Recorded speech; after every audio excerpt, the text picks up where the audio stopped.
I'm Amanda Brown of Fabric Heart, and I'm bringing you today my newest OLFA project, which features one of my favorite tools, my precision applique scissors from OLFA, and we are making a machine embroidered applique project.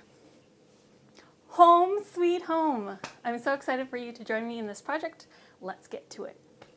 Let's go over all the tools and supplies that you're going to need for this project. For OLFA tools, I'm going to be using some main ones are the 6.5-inch ruler. You could use a different size ruler if you wanted. The 6.5-inch fits this project well because the largest piece that we're really kind of cutting is our 6-inch square. So this fits well. If not, use your favorite OLFA ruler that will make that happen for you. We will be using our rotary cutter. This one is one of my favorites. It has a blade cover that you can open on either side. It is great if you're sharing tools with people and you have some left-handed and right-handed friends. But this one's a lot of fun to use. These are the star of the show. There are 5-inch precision applique scissors. We will be using these a ton because this is an applique project. And we need a self-healing cutting mat. For fabric choices, you get to kind of dictate the colors on here. You don't need a ton of fabric for each of these. I'm using just little pieces I have, less than a fat eighths. I have 3 different pinks, a yellow and a green, but this project you can use whatever colors you want. So I need 5 different colors that way, preferably 1 green because it's for some greenery. But I mean, hey, you do you. I have this light blue color, which is perfect for my little house. And this is my background fabric. It's like a off-white, light gray color. You can pick whatever color you want, but this I needed about a fat quarter. So those are the fabrics that I need. You need coordinating embroidery thread and 1 color for your text. The final project is going to go in this embroidery hoop. I love this because it's easy to hang and it's easy to use. This is a 12-inch embroidery hoop. I have Tearaway stabilizer for my embroidery machine. We have this embroidery hoop. This is a 7.9-inch hoop or 200 millimeter by 200 millimeter hoop. We're gonna start by cutting the squares that we need for our appliques. It's pretty straightforward. We're going to do 3-inch squares. Of our lightest fabric, we're going to need 3 of the 3-inch squares. And I've doubled it up so that I can cut 2 at once because we like to be nice and quick. See, like I really don't need a ton of fabric here. It's just scraps will do. If you have a pile of scraps, let's use those up. These squares don't need to be super exact. We're going to be just laying them on top of our embroidery design and then cutting off the excess that we don't need, so they don't really need to be that exact. So that I have 2 there. Here's my next one. And I like to cut with all my fabric under my ruler, line up, trim it off, then move that fabric away. And then I'm going to turn it around so that I can cut that next side.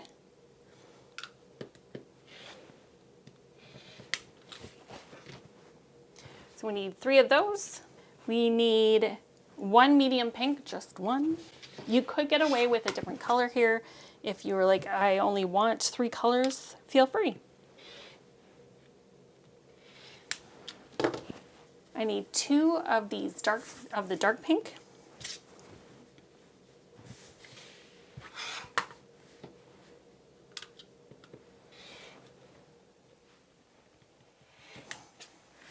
Two of the yellow.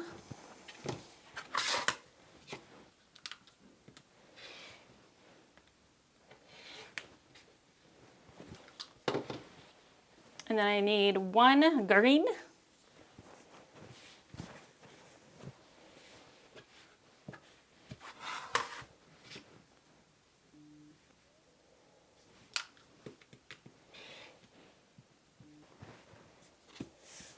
And then this is where things get changed up a bit. We now need, this is my light blue, it's my house background fabric, and I'm going to use a 6-inch piece or a 6-inch square for this.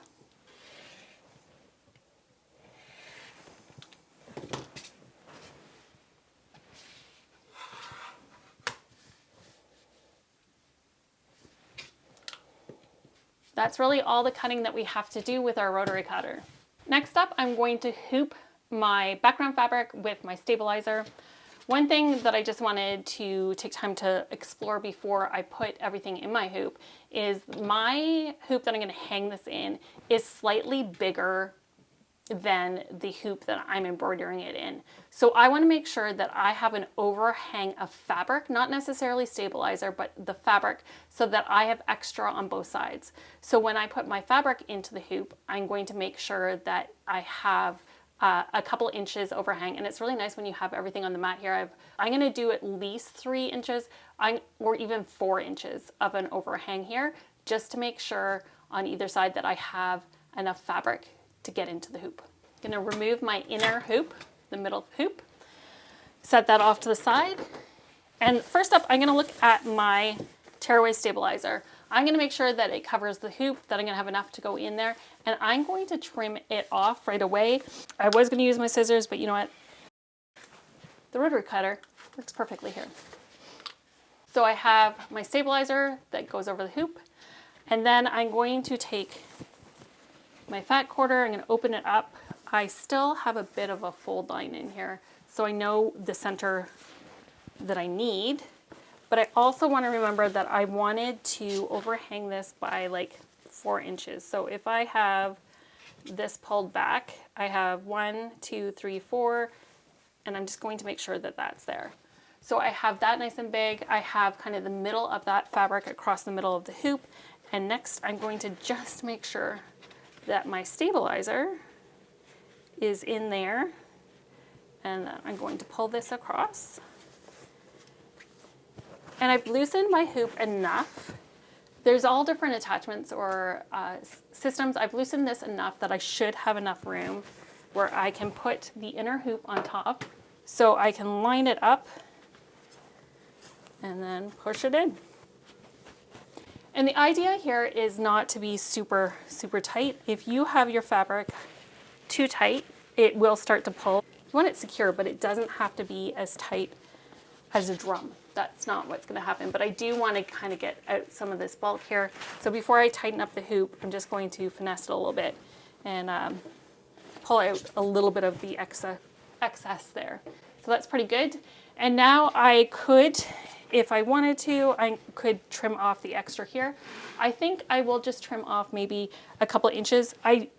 The biggest fear is that it's going to like get caught under the hoop or over top of the hoop and get in the way of embroidery. So I'm going to make sure that I have on this side also my extra 4 inches.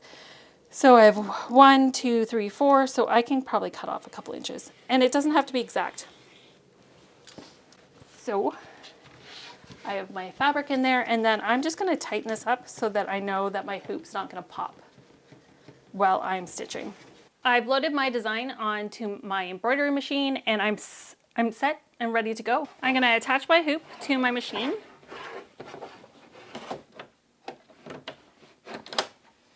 And I'm going to make sure that all my fabric is outside of my hoop and not tucked under my hoop. And I'm going to load up the first thread color.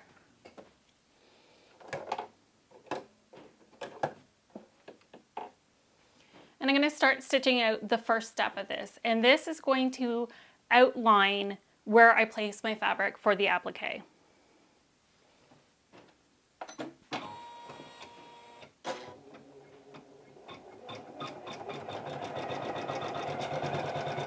Once it's finished stitching out the first placement line, I'm just going to put on top my first piece of fabric, making sure that the whole placement line is covered, and lie it flat. You shouldn't need to secure it down at all. It should be good just like this. And I'm going to stitch out the next step.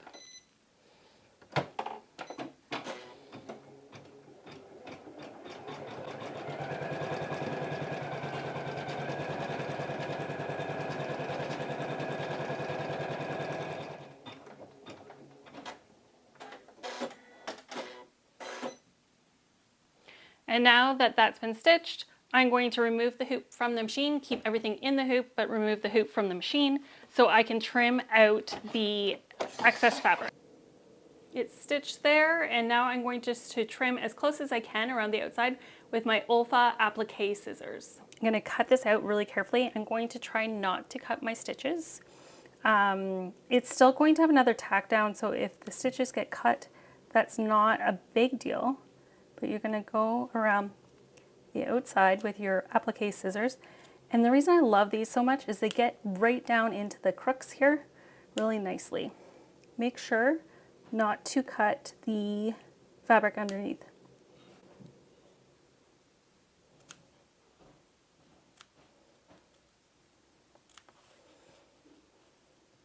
This little round part here, I don't have to cut that out. We're going to have stitches over top of that, so it can stay just like that. And once I have the most of the fabric off, I go back and I just clean up the edges a little bit. And sometimes it's helpful to hold it in your hand. And now we're going to stitch down the next step, which will be a blanket stitch or an applique stitch around the outside.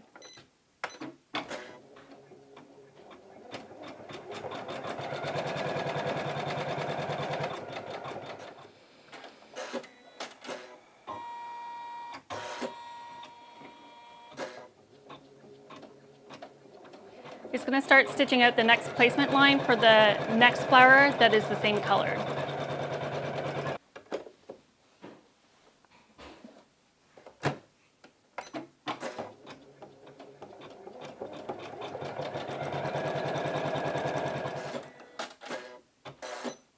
And now I'm going to take this off and trim the stitches once again.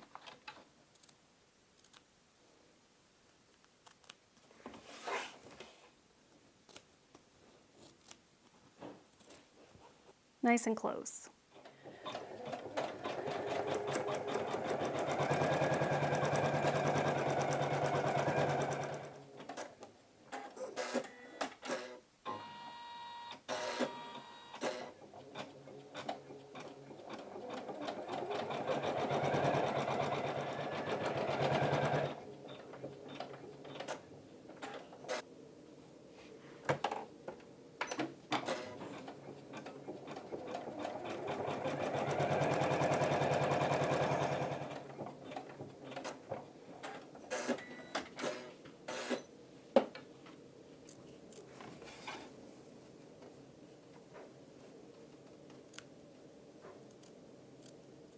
Now we're just going to keep working through each step. It's going to be an outline for our placement. We're going to put our fabric down and tack it down, and then we're going to trim it.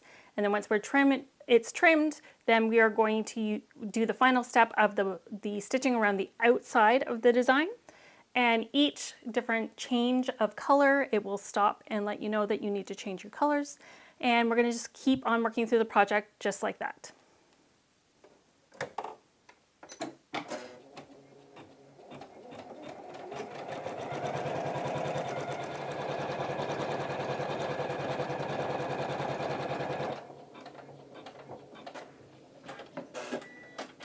This is going to be one of our satin stitch stems. So I'm just switching my thread out, and then it's going to stitch, instead of an applique, just a straightforward stem, which is kind of nice because it's less fiddly.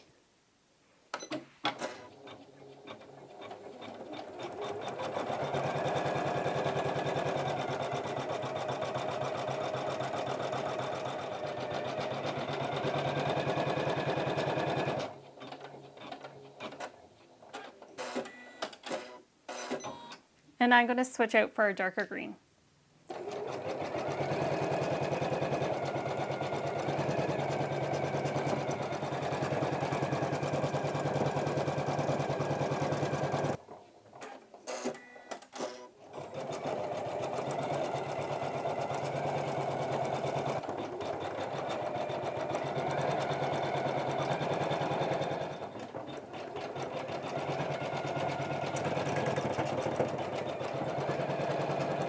So once you have stitched out the greenery, the one piece of greenery we have on there, we're going to then stitch down the house applique.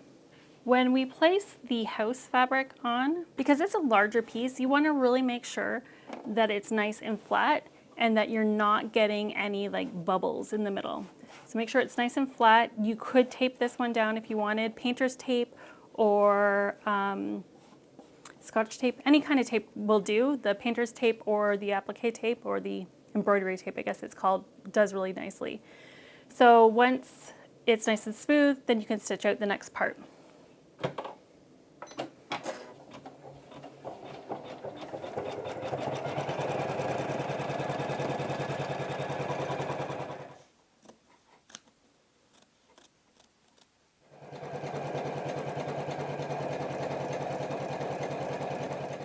This is the last applique that we have to do for this project.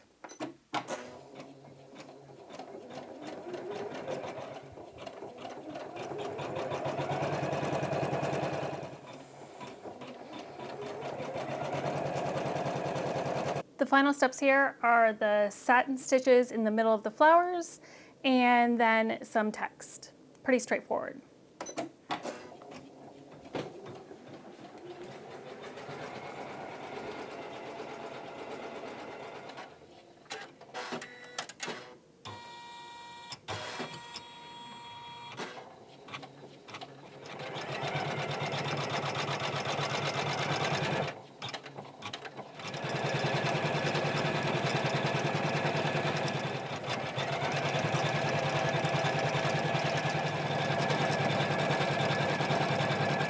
Last but not least, our lettering.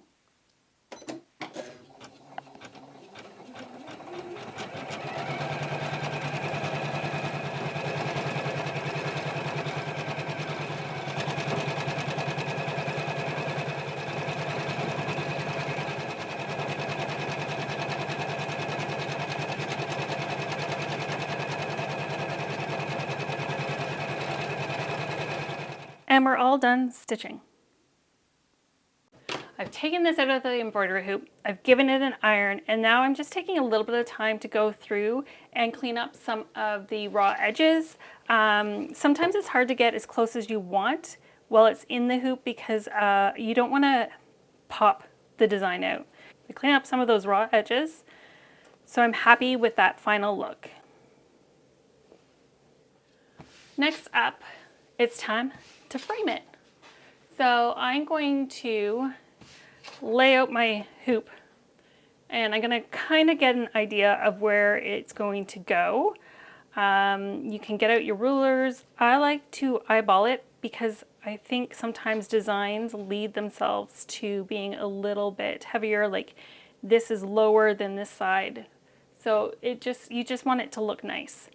And so once I have that kind of figured out, we're going to draw kind of a circle like 1.5 inches outside of the hoop so that we can trim that off so that we can put it into the hoop and we don't have all this extra fabric. You can use any marking tool you want. We're going to cut this off, and so I'm just going to use a pencil here.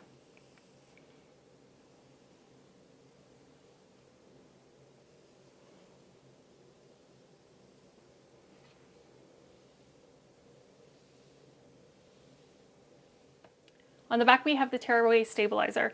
I'm actually going to leave it behind our project as I hoop it, just so that it gives a little bit more structure and that I get a consistent look across the back. Because if I was to trim it around, you would have that shadow here because this fabric is a little bit light. So I'm going to use my applique scissors and I'm going to just trim this down around the edge.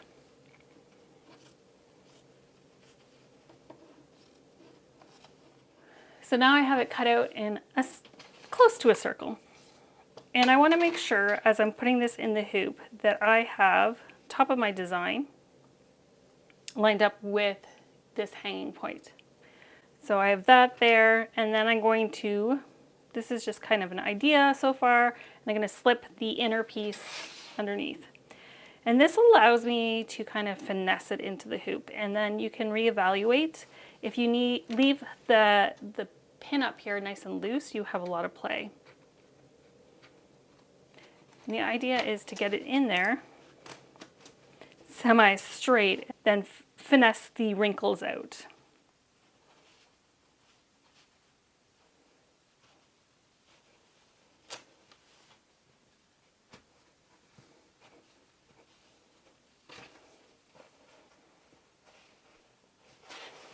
So I'm just pulling that fabric through.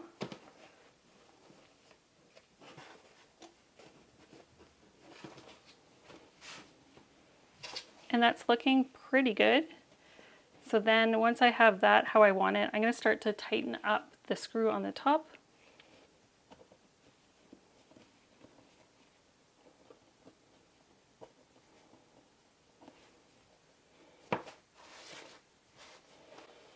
And once you have it in there, it's time to address the mess in the back. So you can gather it in. You could run a basting stitch around the outside. I know some people like to glue it down and then it's nice and solid in place forever, but then you can't reuse the hoop. So decide what method's going to work best for you. What I'm going to do is I'm going to run a running stitch around the outside side, which is just a really big basting stitch, and pull the excess into the middle.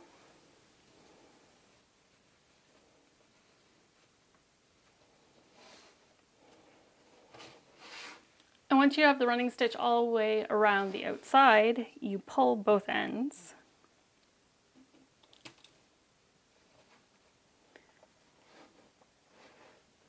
And it pulls all your fabric into the middle. And then you can tie it off.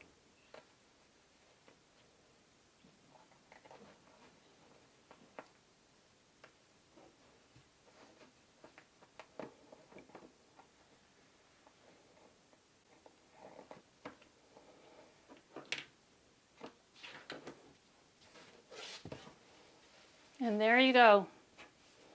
Your home sweet home with your OLFA Appliqué embroidery scissors.